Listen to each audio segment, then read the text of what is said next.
नाजरीन करम, एक अहम तरीन डेवलपमेंट हुई है। आज से तमाम तर मुज़ाकरात बंद हो चुके हैं। एक अहम तरीन खबर है, इमरान खान और ताकतवरों के जो मुज़ाकरात थे वो एक खतरनाक मोड़ पर आ चुके हैं और अंदर खाते बहुत कुछ चल रहा था। आपको याद होगा मोहम्मद अली दुरानी की जो मीटिंग्स हो रही थी सदर मुमलिकत के साथ। सदर मुमलिकत जो हैं वो जेल में जाके इमरान खान को मिल रहे थे, लेकिन अब इस हवाले से तमाम तर उम्मीदें जो हैं वो दम तोड़ चुकी हैं और अब जंग होगी। और देखना ये है कि इस जंग में ताकतवर जीते हैं या फिर इमरान खान और 25 करोड़ अवाम। इसके साथ साथ एक और बड़ी खबर भी है और मैं समझता हूं ये पहली खबर से बड़ी खबर है कि पीटीआई में छुपे हुए जो कुछ गद्दार थे, जिनकी वजह से पीटीआई आज इस पोजीशन में है, उनके नाम मंजर आम पर आ चुके हैं। वो नाम आपको बताना बड़ा लाजिम है ताकि आप भी जान सकें कि पाकिस्तान तहरीक इंसाफ में वो छुपी हुई काली भेड़ें कौन सी हैं।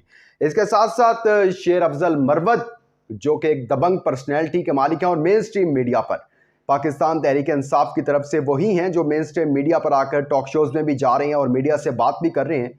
उन्होंने कल सेनेटर अफनानुल्लाह को फेंटी लगाई है उनकी और थप्पड़ मुक्के रसीद किए हैं।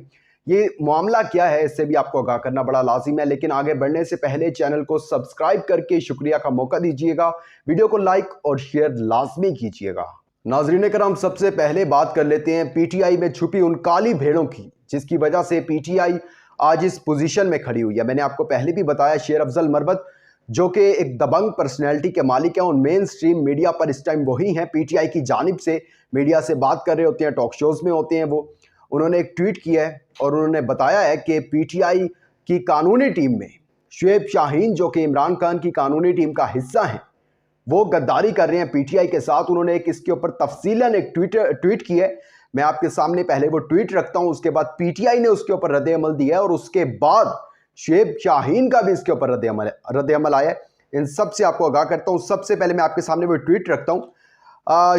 शेर अफजल मरवत कहते हैं कि शुएब शाहीन पीटीआई की कानूनी टीम में वाहिद गद्दार है। कहते हैं ये ट्वीट बहुत पहले करना था, लेकिन कोर कमेटी के मशवरे के बाद मैंने इसको डिलीट करना बेहतर समझा। मैं वाज़े तौर पर ऐलान कर रहा हूं कि पीटीआई में वाहिद गद्दार शुएब शाहीन है। वो अप्रैल 2023 के आखिरी हफ्ते में पुरसरार तौर पर उभरा और मैंने बनी गाला में उसे देखकर हैरानी का इजहार किया। इसकी बनी गाला तक रसाई इस बात का सबूत है कि हमारी सफ़ों में कुछ लोगों की उनको पुष्टपनाही हासिल थी, यानी कि पीटीआई में ही कुछ दो और लोग थे, लेकिन उन्होंने उसके नाम नहीं लिए कि वो कौन थे, लेकिन वो कह रहे थे कि उनकी वजह से ये इमरान खान की कानूनी टीम में शामिल हुए। अच्छा, वो कहते हैं कि ये अपने आप को जी इमरान खान का वकील कहते हैं, लेकिन इनको फौजदारी केस की एबीसी भी नहीं पता, ठीक है। और ये एक फ्रॉड थे। पीटीआई में दो ताकतवर अफराद की पुष्टपनाही होने की वजह से वो कानूनी टीम की हर एक मीटिंग में पहुंच जाते थे। मेरी जान भी इन्होंने खतरे में डाली। अब मैं खान साहब से मिलूंगा और इनके बारे में बात करूंगा और दो नाम भी उनको बताऊंगा जो पीटीआई में इनकी पुष्टपनाही कर रहे थे। वो कहते हैं कि ये हमारे जितने भी मामलात होते थे कानूनी टीम के और हमने सोचा होता था कि भाई हमने अब ये दलाइल देने या नेक्स्ट जो है हम ये स्टेप उठाएंगे, वो स्टेप ऑलरेडी ही जाकर बाहर दूसरी सियासी जमातों को और ताकतवरों को जो है ना वो पता चल जाता था। इनके उन्होंने एक नया इंकशाफ भी किया कि जी शुएब शाहीन के इस्टेब्लिशमेंट में ताकतवरों में जो हैं वो बड़े स्ट्रॉन्ग रिलेशंस थे और हमें ये खदशा था पहले, लेकिन अब मुझे एतबार हो गया कि ये जो हमारे जितनी भी हमारी कन्वर्सेशन होती थी, बड़ी सीक्रेट कन्वर्सेशन, ये आगे पहुंचाते थे। अच्छा जी, इसके ऊपर पीटीआई ने भी रद्द अमल दे दिया। वो कहते हैं शेर अफजल मरवत का बयान उनकी ज़ाती राय हो सकती है, लेकिन ऐसा हकीकतन नहीं है, कोई भी चीज़ ऐसी नहीं है। शुएब शाहीन जो है वो इमरान खान की चुनी हुई कानूनी टीम का हिस्सा है। शुएब शाहीन ऐसे नहीं हो सकते हैं। अब पीटीआई तर्जुमान का ये रद्द अमल है। अब हो सकता है जो पुष्टपनाही कर रहे थे उसमें पीटीआई के तर्जुमान भी हो सकते हैं, लेकिन इस बात की कोई क्लैरिटी नहीं है। लेकिन जो उन्होंने ऊपर बात की, दो अफराद का नाम लिया कि जो पीटीआई में हैं, ताकतवर हैं, वो इनकी पुष्टपनाही करते हैं। पीटीआई का रद्द अमल आ गया है। अल्दो उन्हें कहना चाहिए था कि जी हम इसकी तहकीकात करेंगे, लेकिन उन्होंने तहकीकात के बगैर कह दिया। ये उनकी ज़ाती राय है शेर अफजल मरवत की, इस पर हम कोई बयान नहीं देंगे। शुएब शाहीन कहते हैं जी ये तफरका जो है ना फैलाया जा रहा है शेर अफजल मरवत की तरफ से, बाकी ऐसी कोई बात नहीं है और शेर अफजल मरवत जो है वो पीटीआई का हिस्सा हैं ही नहीं। अब इसके अंदर जितनी भी डिटेल्स आएंगी और जितना कुछ होगा वो तो खान साहब से शेर अफजल मरवत मिलेंगे और वो कह रहे हैं कि मैं उनको बताऊंगा, उनके सामने एक्सप्लेन करूंगा और एक एक चीज़ उनके सामने रखूंगा।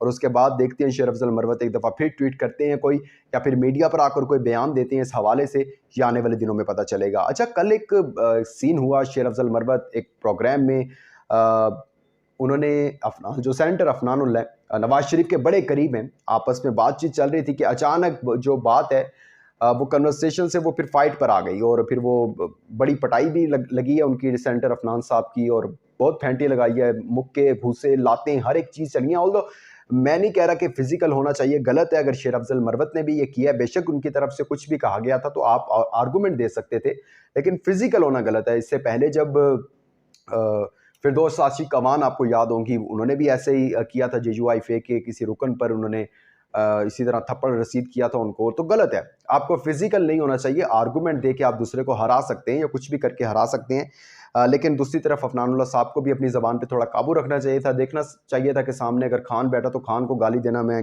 बहुत बड़ी गलती कर रहा हूँ। और जावेद चौधरी का जो है, ये शो में इस तरह के होते रहते हैं, फिरदौस आशिक कमान वाला जो था वो भी इन्हीं के शो में हुआ था, जावेद चौधरी साहब के। और एक दफ़ा फिर जो ये फाइट हुई है ये भी जावेद चौधरी के, वीडियोज़ अभी तक सामने नहीं आई लेकिन ये कुछ आप पिक्चर्स देख रहे होंगे, ये जो हैं हमने इकट्ठी की हैं और ये आपके सामने चला रहे हैं। तो इतना बड़ा कोई मसाला नहीं है ये, और ना ही सेनेटर अफनानुल्लाह की जानिब से भी कोई इस तरह का कोई बयान आया है कि मैं कार्रवाई करूंगा या कुछ इस तरह। लेकिन अब मेन न्यूज़ पर आ जाते हैं जी, मुज़ाकरात के हवाले से, कि मुज़ाकरात ख़त्म हो चुके हैं। बिल्कुल जी, ख़त्म हो चुके हैं। इमरान खान को बड़ी डील्स दी गई, मैं आपको बताता रह गया वीडियोस में कि मोहम्मद अली दुरानी मिलते रहे, फिर सदर मुमलिकत जाकर जेल में मिलकर आए, अटक जेल में 3 घंटे तवील मुलाकात हुई, मनाते रहे कि आप जो है ना, मतलब कि वो कहते हैं ना, थैली में रख कर देना किसी को कोई चीज़ के, प्लेट में भाई ये लो, ये डील है और आप आज़ाद हैं। लेकिन इमरान खान जो है वो इनकार करते रहे। जहाज़ तो कब से तैयार था, जहाज़ तो जब ये ज़मान पार्क लाहौर में थे तब तैयार था कि भाई जाएं, बैठें और फ्लाइट भरें आप, कोई इशू नहीं है, कोई यहाँ जितनी बातें केसेस वगैरह हम देखेंगे, हैंडल आपके करेंगे। लेकिन खान ने इनकार कर दिया, उसने कहा नहीं, मैंने नहीं जाना। और वो है ना कि इधर आ सितमगर हुनर आजमाएं, तू तीर आजमा हम जिगर आजमाएं, तो वही खान ने कहा कि नहीं, मैं साके मईशत पर बात कर लूँगा, बैठें आएँ चाय पिएँ, हर एक चीज़ होगी मुल्क की खातिर बात कर लूँगा, लेकिन मेरी ज़ातियात के हवाले से नहीं। ज़ाती आपने मुझ पर एक क्या 10 क्या हज़ारों केस कर दें, मर जाऊँगा मैं, एक बात दोबारा कह रहा हूँ, आप टाइम वेस्ट कर रहे हैं, नहीं जाऊँगा मुल्क से बाहर, जो कुछ हो सकता है कर लें। और इसके बाद ताकतवरों ने भी कह दिया, उनको पता चल गया कि ये इन्होंने खुद तो माइनस होना नहीं है, ठीक है, और उनको समझ भी लग गई कि ये ज़िद पर अड़ गए, इन्होंने नहीं जाना। और उसके बाद से कार्रवाइयाँ जो हैं वो दोबारा स्टार्ट हो चुकी हैं PTI के खिलाफ, और आने वाले दिनों में मुश्किलात जो हैं वो और भी बढ़ती चली जाएंगी, आपके सामने हैं। इससे पहले परवेज़ इलाही, शेख रशीद लापता अफराद में शामिल हो गए थे उनकी लिस्ट में, लेकिन फ़रूक हबीब का भी नाम आ गया अब इसमें। और आने वाले दिनों में कहा जा रहा है कि जल्द अज जल्द इमरान खान को साइफर केस के अंदर बहुत बड़ी सज़ा होने वाली है। अल्लाह पाक खान साहब की हिफाजत करे, और हो सकता है तो मामलात कुछ बेहतरी की तरफ आना शुरू हो। अपना इंपॉर्टेंट फीडबैक देना मत भूलिएगा। दीजिएगा इजाज़त, अल्लाह हाफिज़ व नासिर।